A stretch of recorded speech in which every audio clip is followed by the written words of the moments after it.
কাছাড় জেলায় কাটিগড়া শুক্রবার রাতে ভয়াবহ অগ্নিকাণ্ডে দুটি বাড়ি পুড়ে ছাই। কাছাড় জেলা কাটিগড়া বিধানসভা কেন্দ্রে গোবিন্দপুর জিপির বলিবন্ধ গ্রামে শুক্রবার রাতে ভয়াবহ অগ্নিকাণ্ড এবং এই অগ্নিকাণ্ডে দুটি বাড়ি সম্পূর্ণভাবে ভস্মীভূত। ক্ষয়ক্ষতির পরিমাণ কয়েক লক্ষ টাকা বলেই জানা গেছে। রাস্তার অভাবে দমকল বাহিনী ঘটনাস্থলে পৌঁছতে পারেনি।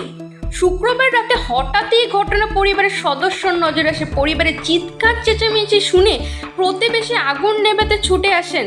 গ্রামবাসীরা আগুন নিয়ন্ত্রণে আনার জন্য প্রাণপণ চেষ্টা করলেও সফল হয়নি।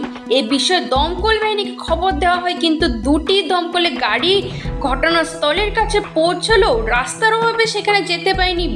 ফলে অল্প সময়ের মধ্যেই আগুনে দুটি ঘর সম্পূর্ণ ধ্বংস হয়ে যায়। কাটিগড়া থেকে মোহাম্মদ শামসুদ্দিন লস্করের প্রতিবেদক, ভয়েস 365 বাংলা।